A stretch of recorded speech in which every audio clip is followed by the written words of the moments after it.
বৌমা, ও বৌমা, তুমি কোথায় আছো? তাড়াতাড়ি এসো আমার কাছে। হ্যাঁ বাবা, আপনি আমাকে ডেকেছিলেন? বৌমা, তোমার সারপ্রাইজ পছন্দ তো? হ্যাঁ বাবা। তাহলে আজকে আমি তোমাকে একটা সারপ্রাইজ দেবো। এমনিতে তুমি সবেমাত্র এ বাড়িতে প্রথম এসছো, তাই ভাবলাম আমি তোমাকে একটা উপহার দিই। আর না দিয়ে আমিও থাকতে পারবো না। এই দেখো, এটা তোমার জন্য।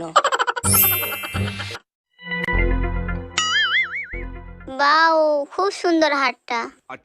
পছন্দ হয়েছে তো? হ্যাঁ বাবা, আমার খুব পছন্দ হয়েছে। কেমন লাগলো বৌমা? খুব সুন্দর। তাহলে আমি হারটা তোমার গলায় পরিয়ে দিই। থাক বাবা, আমি অন্য সময় পরে নেব। থ্যাংক ইউ বাবা।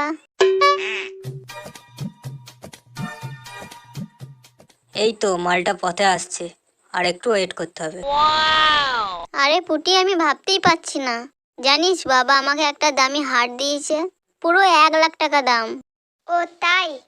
একটা ব্যাপার সত্যি, আমি যখন থেকে এই বাড়িতে এসেছি তখন থেকে শ্বশুর মশাই আমার খুব খেয়াল রাখে। বাবা আমার সব ইচ্ছা পূরণ করে। তাহলে তোর শ্বশুর খুব ভালো তো? কোনোদিন আমাকে বুঝতেই দেয়নি আমি এই বাড়িতে নতুন। ঠিক আছে, আমি তোর সাথে পরে কথা বলছি রে।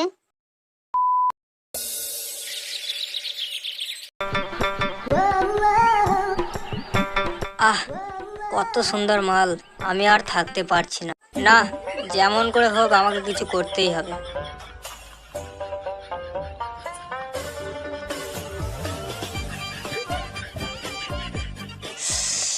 আহ, বাবা, আপনি আপনি এখানে কি করছেন?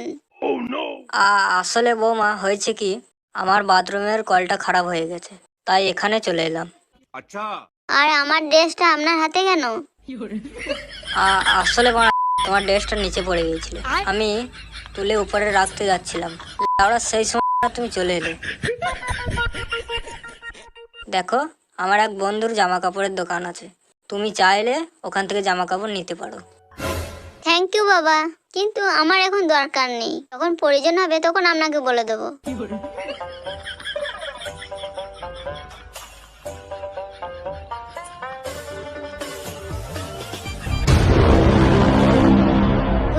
আমার যখন দরকার হয় তখন এই শালার ঘুম পায়।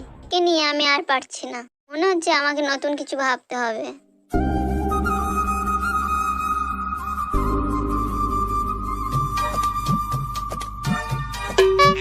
বৌমা, তুমি ছাদে দাঁড়িয়ে আছো কেন? ও, এবার ভালোভাবে বুঝতে পারছি, খেঁচা তোমাকে ভালোভাবে লাগাতে পারে না। আমি এও জানি তুমি কোন আনন্দ থেকে বঞ্চিত। আমি সেদিন তোমার উদাস চেহারা দেখে বুঝতে পেরেছিলাম। দেখো বৌমা, তুমি আমাকে নিজের বন্ধু মনে করতে পারো, আর মন খুলে বলো তোমার সমস্যাটা কি। বাবা, আপনি আমাকে যতটা বোঝেন, খেঁচা আমাকে ততটা বোঝে না। আমি ওর স্ত্রী, কিন্তু আজ পর্যন্ত আমাকে সেই সুখ দিতে পারেনি। আমি জানি বৌমা, খেঁচা তোমার সাথে ভালো করতে পারে না, এই জন্য তাড়াতাড়ি ক্লান্ত হয়ে পড়ে। কিন্তু বৌমা, তুমি টেনশন নিও না, আমি তো আছি। বৌমা, আমি তোমার সব সময় সঙ্গে রয়েছি। তোমার ফুলের মতো জীবন নষ্ট হয়ে যাবে, তা আমার সহ্য হবে না। আপনি এইসব কি বলছেন বাবা? কেউ এই ব্যাপারটা জানতে পারবে না, বাড়ির কথা বাড়ির মধ্যেই থাকবে। আরে, এতে অসুবিধাটা বা কোথায়? তুমিও রাজি, আমিও রাজি, ব্যাস, এটাই শেষ কথা। আজকে রাতটা আছে তোমার কাছে, ভালো করে ভেবে দেখো। কাল তোমার মুখের চেহারা দেখে বুঝতে পারবো তুমি রাজি কি না।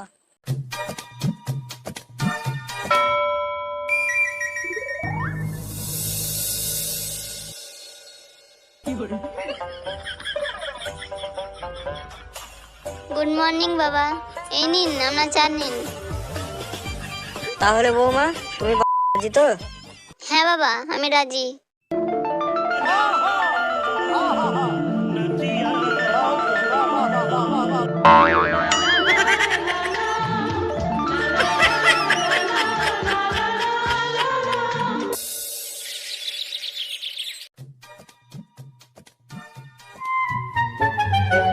কি ব্যাপার, তুমি এখনো ঘুমাওনি যে?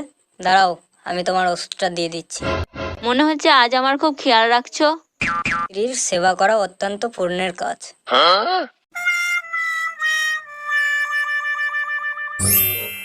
কি ব্যাপার, ওষুধটা আজ আলাদা লাগছে কেন? এই ওষুধটা আগে কখনো তো খাইনি। আরে আরে বলো না, তোমার পায়ের ব্যথার জন্য আমি এক নতুন ডাক্তারের কাছে গেছিলাম। ডাক্তারবাবু বলল এই ওষুধ খেলে তোমার পায়ের ব্যথা সেরে যাবে।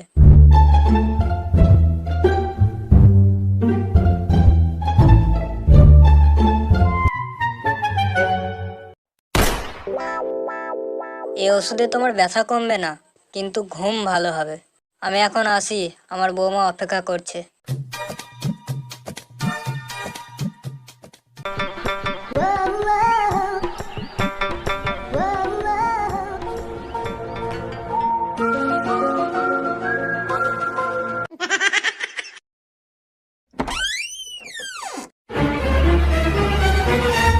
একি তুমি এখানে কি করছো?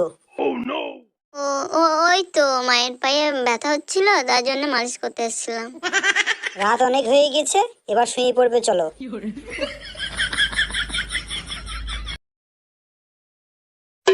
বাবা, আমার ব্যবসাটা বড় করার জন্য আমার কিছু টাকার দরকার ছিল।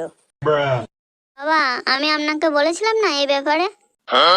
দেখ কাচা, বৌমার কথাই আমি তোর জন্য টাকা ব্যবস্থা করেছি। 2-1 দিনের মধ্যেই পেয়ে যাবি। বাহ খাঁচার বাবা বাহ, যখন আমি টাকা চাইলাম তখন তুমি আমাকে দিলে না, যেই হারা চাইলো সেই তুমি টাকাটা দিয়ে দিলে, খুব ভালো কথা। গলা নামিয়ে কথা বলো খেচার মা। জানো তুমি কার সাথে কথা বলছো? আমি যাকে খুশি তাকে দেবো, তাতে তোমার কি? খেচার বাবা, তুমি মুখ সামলে কথা বলো। এই বাড়িতে আমার আগে অধিকার আছে। দেখতেই পাচ্ছি যবে থেকে আগিটা এই বাড়িতে এসেছে, কি চলছে ওদের মধ্যে। মা, তুমি কি উল্টো পাল্টা কথা বলছো? আচ্ছা, আমি জানি কথাটা শুনতে তোর খারাপ লাগবে, কিন্তু তুই সত্যিটা জানিস না। যেদিন তুই সত্যিটা জানতে পারবি, সেই দিন তোর পায়ের তলা থেকে মাটি সরে যাবে। মা, তুমি কি বলতে চাইছো? আর কোন সত্যির কথা বলতে চাইছো, ভালো করে বলো তো। সত্যি কথা জানতে চাস না? তাহলে শোন, তোর বউ আর তোর বাবার মধ্যে একটা অবৈধ সম্পর্ক আছে। ব্যাস মা, কি আজে বাজে বকছো তুমি? তুমি তোমার সীমার মধ্যে থাকো, না হলে আমি ভুলে যাব তুমি আমার মা। আমি জানতাম তুই হারামজাদা কোনো কথাই বিশ্বাস করবি না। এই দেখ ওষুধ। তোর বাবা আমাকে এই ওষুধ খেয়ে ঘুম পাড়িয়ে দেয়, তারপর দুজনে মিলে লীলা খেলায় মেতে ওঠে। তাই দেখি আমি এত কেন ঘুমাই। না খাঁচা না, মা মিথ্যে কথা বলছে। ওরা তুমি কি সব উল্টো পাল্টা কথা বলছো? কালকে পর্যন্ত আমার সন্দেহ ছিল, কিন্তু আজ আমার বিশ্বাস হয়ে গেছে। আর তোমাকে তো আমার স্বামী বলতেই লজ্জা করছে। আর এই যে আটকুড়ি মাগি, তুই আমার সংসারটা নষ্ট করে দিলি, তোর নরকেও জায়গা হবে না। মা, তুমি শুধু শুধু দোলনকে দোষারোপ করছো। মা, আমি বাবার কাছ থেকে একটু ভালোবাসা পেয়েছি বলে আপনি পিতৃতুল্য বাবার সাথে আমার সম্পর্ক জুড়াচ্ছেন। আমি আপনাকে নিজের মা ভেবেছিলাম, আর আপনি কি না, ছি মা ছি। বন্ধ কর তোর এই নাটক। তোর মতো মেয়েদের আমি ভালো করেই চিনি। নিজের খুশির জন্য তোরা কত নিচে নামতে পারিস। আমি তোমাকে টাকা দিইনি বলে তুমি আমাকে যা খুশি তাই বলবে? এক্ষুনি এই মুহূর্তে তুমি আমার ঘর থেকে বেরিয়ে যাও, আর কখনো ফিরে আসবে না।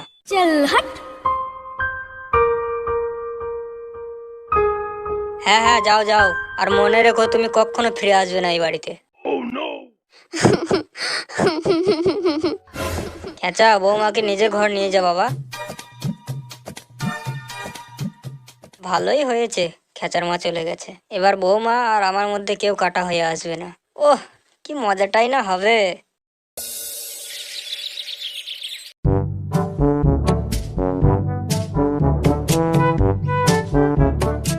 মা আমার বইয়ের নামে উল্টো পাল্টা কথা বলতে যাবে কেন? নিশ্চয়ই কিছু ব্যাপার আছে, ব্যাপারটা তুলেই দেখবে।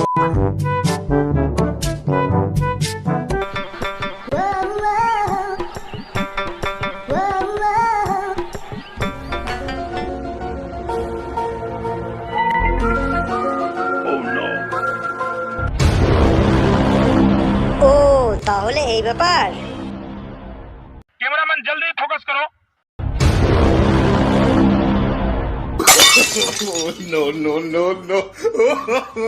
বাবা, এ কি করছো তুমি? এ এ এ- এ কি খেঁচা, তুই এখানে? ছি বাবা ছি, তুমি শেষ পর্যন্ত কি আর তোমার বৌমার সাথে এই করছো? দেখ, আমি কিছু করিনি। বাচ্চা, তুই কেমন ধরনের মানুষ আমি আজ ভালোভাবে জানলাম। আমার মাকে তাড়িয়ে খুব সুখে দুজনে করছো না? এই খেচা, আমি তোর বাপ হয় না মা। বাপের গোষ্ঠী রে। দাঁড়া শুয়োর বাচ্চা, তোকে দেখাচ্ছি মজা।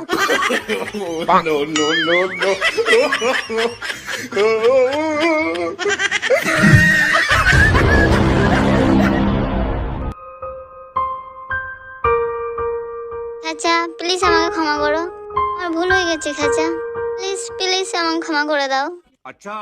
তোকে আমি কত ভালো ভাবতাম, আর তুই কিনা শেষ পর্যন্ত বাবার সাথে করলি। প্লিজ আমাকে ক্ষমা করো। তোকে কত বিশ্বাস করেছিলাম, তুই মরবি, তুই মরবি শালি।